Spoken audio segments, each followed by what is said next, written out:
نبی اکرم صلی اللہ علیہ وآلہ وسلم کی زندگی کے متعلق چند باتیں۔ آپ صلی اللہ علیہ وآلہ وسلم نے زندگی میں ایک حج کیا۔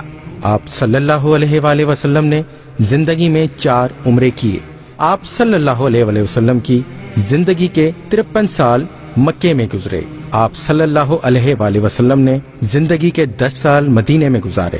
آپ صلی اللہ علیہ وآلہ وسلم کے 3 بیٹے تھے، قاسم، ابراہیم اور طاہر۔ آپ صلی اللہ علیہ وآلہ وسلم کے دانت مبارک جنگ احد میں شہید ہوئے۔ آپ صلی اللہ علیہ وآلہ وسلم کی وفات پر حضرت علی رضی اللہ تعالی عنہ نے غسل دیا۔ آپ صلی اللہ علیہ وآلہ وسلم کی تدفین کے لیے حضرت ابی طلحہ رضی اللہ تعالی عنہ نے قبر کھودی۔ حضور پاک صلی اللہ علیہ وآلہ وسلم نے فرمایا، دنیا مومن کے لیے قید خانہ اور کافر کے لیے جنت ہے۔ حضور پاک صلی اللہ علیہ وآلہ وسلم نے فرمایا، غریبوں کو کھانا کھلاؤ اور ہر مسلمان کو سلام کرو، چاہے تمہاری اس سے جان پہچان ہو یا نہ ہو۔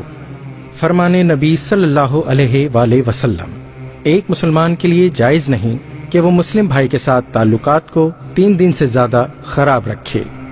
حضرت محمد صلی اللہ علیہ وآلہ وسلم نے فرمایا، جب ایک نوجوان انسان توبہ کرتا ہے تو مشرق سے مغرب تک کے قبرستانوں میں سے 40 دن تک عذاب ہٹا لیا جاتا ہے۔ حضرت محمد صلی اللہ علیہ وآلہ وسلم نے یہ بھی فرمایا، اللہ اس کے چہرے کو روشن کرے جو حدیث سن کر آگے پہنچائے۔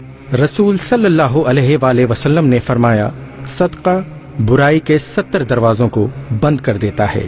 حضور پاک صلی اللہ علیہ وآلہ وسلم کا ارشاد ہے کہ میری آنکھ کی ٹھنڈک نماز